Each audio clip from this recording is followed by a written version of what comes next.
Tara mga ka-abengers, samahan nyo ako magluto tayo ng Bicol Express na talaga naman pong napakasarap, di ba?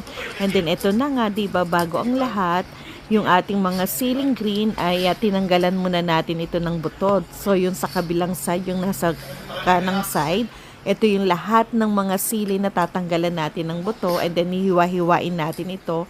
And then yung sa kabilang side naman, ito yung naman yung hindi natin tatanggalan ng buto. At syempre, nagpainit na rin tayo ng mantika, diba? And then kailangan na nating ilagay yung ating luya. Hayaan lang natin itong maluto ng gusto, halu-haluin lang natin. And then pagkatapos nga pa ng luya, idagdag na rin natin yung luya at sibuyas, diba? So, hayaan lang natin siyang maluto uli ng gusto.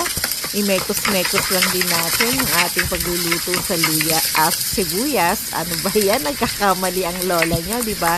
And then, syempre, yung ating bawang, di ba? Isunod na rin natin yung ating bawang sa ating pagluluto. Talaga naman po, napakasarap na po ng amoy niya, di ba? Sa pagigisa pa lang talagang malalaan mo na talagang masarap ang ating lulutuin.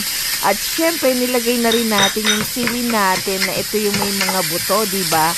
Hayaan lang natin siyang maluto ng gusto, and then pagkaluto nga niya ng gusto, ang gagawin na natin, syempre, ilalagay na natin yung ating baboy, di ba? Yung sa baboy naman, di ba? Ang ginawa kong paghiwa dyan ay yung bite size lang, di ba? At ayan, advance pa nga ako, di ba? So, bite size lang ang aking ginawang paghiwa. Depende na sa inyo kung gaano kalaki yung inyong paghihiwa sa baboy, di ba? And then, syempre, haluin lang uli natin ito ng gusto, and then, hayaan lang natin itong kumulo, di ba? Kaya kailangan, ay, naglagay na rin pala tayo ng ground pepper, di ba? And then, syempre, takpan na natin para hayaan natin siyang kumulo. At ayan, kumulo na nga, di ba?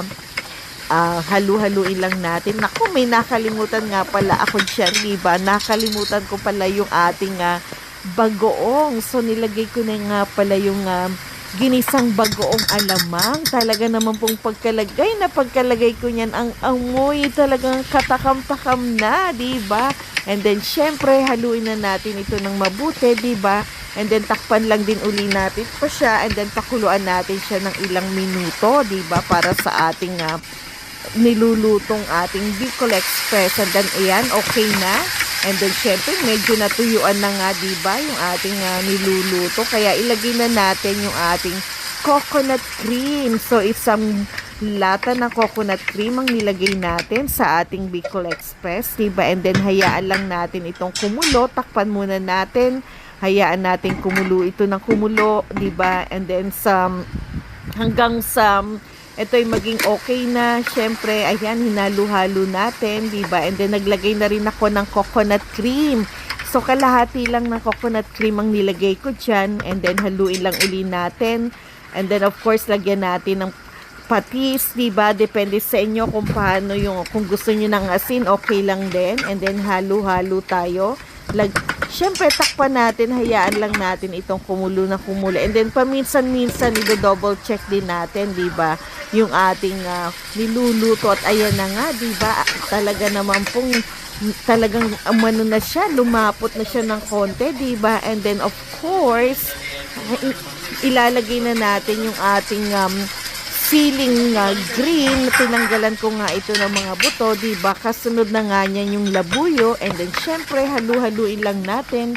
At hayaan na lang natin itong medyo matuyo-tuyo pa ng konti, diba? And then, of course, pagkatapos nga yan, syempre, kailangan natin tikman kung ano pa ba yung dapat nating idagdag. At ayan na nga, diba? Oh my God, kakatakam na. So, okay na okay yan. O, sige, o, kita mo, nag-thumbs up pa, diba? Talaga namang